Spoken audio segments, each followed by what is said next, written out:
Mga kalinga, good morning po. Dito po ako ngayon sa BMC para puntahan ko po. Puntahan ko po yung aking kaibigan. Nandito na po mga kalinga, nakakumpay na po. So magdadala tayo ng tubig at bigay po natin yung mga bigay ng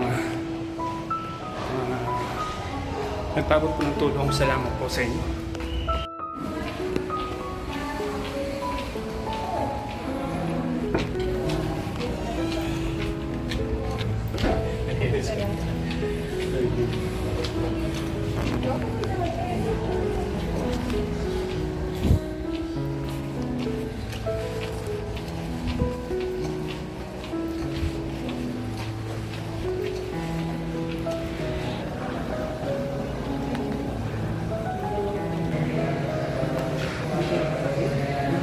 Yan, pasyalan po natin mga kalingap si Bernard. Dito po siya sa BMC, sa 6th floor. Tinan po natin ng tubig at pagkain. Yan po natin yung bigay po ng mababait po natin sponsor, yung pera po mga kalingap. Dito na po mga kalingap sa 6th floor, nakakumpay. Samahan niyo po ako mga kalingap ating pupuntahan. Puntahan po si Bernard, ang aking kaibigan.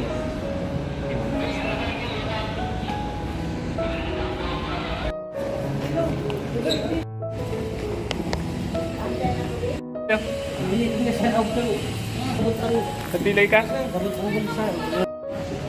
Napakahirap. Hindi po tayo makapili. Labi, yung susin.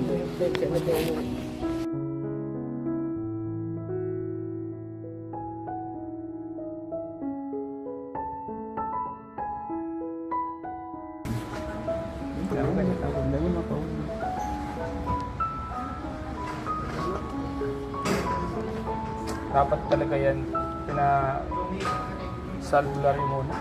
Hindi na nga sa albularyo. Kaso maluhi, gano'n maluhi. Inabutan ko na nga po mga kalingap ang aking kaibigan nakaratay sa VMC Hospital sa Naga. Hindi makausap, hindi makapagsalita. Halos bagsak na po ang kanyang katawan mga kalingap. Labis po akong nalungkot at naluha sa aking nakita mga kalingap. Hindi ko lubos maisip na sa kanyang kalagayan, ang kanyang sitwasyon ngayon ay ganito na mga kalingap. Grabe ano? Ano yung burang lang? Ako? Nad, ano na Nad? Bot na dyan Nad? Nad? Si Joseph ni? Nad, si Joseph? Nad, si Joseph ako Nad? Nad, si Joseph? Don't digdi. Nad, si Joseph. Bigbisita ta ka. Ano? Para luya-luya, Nad. Nad. Dagog mo ko.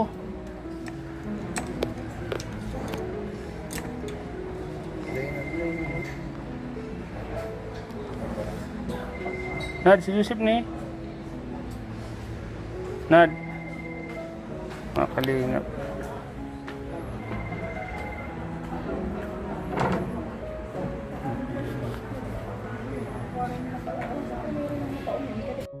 At maraming salamat po kay Ma'am Divine, Macau OFW sa pag-share po ng blessing sa kaibigan ko at kay Ma'am from Baguio po. Maraming salamat po sa inyo. Si Lord na po ang bahalang magbalik sa inyo po at sana po ay maging malakas po kayo at marami po kayo matulungan. Salamat po. Iinit-intay ko pa.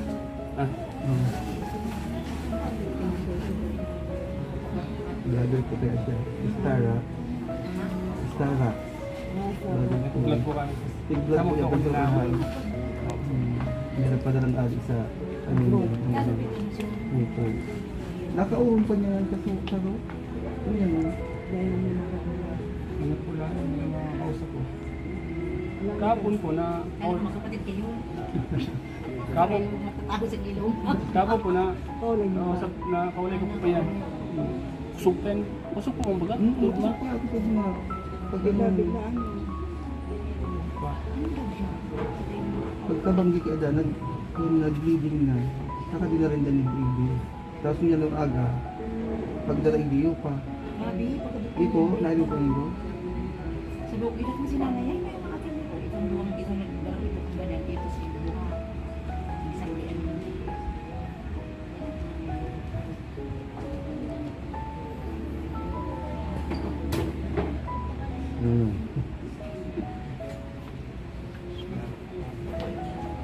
May kantahan yung sabi. Minsan makapunta, minsan darating na. Bago ko yung pagka-online. Ayan. Si Ina niya. Ano, may findings mga nagkano. Yaon po, may ano po, may ano po yan doon sa Manila. Kaya sabi ko, mama, dalahon mo, tigiling ni, ay, may CT scan. Yan. Bigla na nakadoktor na yan. Sa iba. Oh, magalat ako mo. Makapag si Mother. Kaya sila kung look kayo. May sonar pinda sa, well, kauron kumantir may. Oh, so, CT scan niya, chest x-ray, sa lab test, dala niya. Gusto lang nagkabit. Buong aga lang. Nabasa ko sa ano ni mama, mga alas 6 na ng aga. Alas 12:30 dyan ang dapig drive. Sino si Mother? Sino? Ay po, sulo lang sa akong. Tiknik. Bubang kang bayaan ang arong dyan sa pigi. Ang kaiba-iba niya, so tarong niyang makuapo. Ano Para, nagray ko? ha?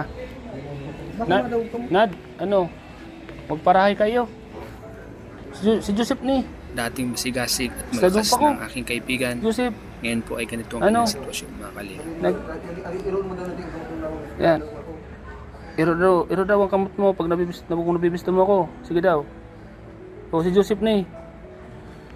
O nadadawog mo ako. Iro daw ang kamot mo kung nadadawog mo ako. O nadadawog mo. Eh, ano, mabalik na lang kami iyo. Iyo, magparahay ka. Magparahay ka na. Ano uli na kami ha. Magparahay ka, mabalik na lang kami ni Fox. Mga kalingap. Ito po, pinasa lang po natin.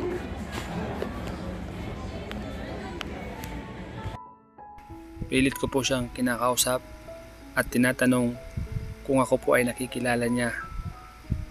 At kung ako po ay nakikilala niya, ay sinabihan ko po siya na galawin niya ang kanyang kamay. Tanda ng pagkakarinig niya po sa akin, mga kalingap. Ngunit mga kalingap, iginalaw niya po ang kanyang kamay. Ibig sabihin, narinig niya po ako. Hindi lang po siya makapagsalita, mga kalingap. Dahil po sa kanyang kalagayan, halos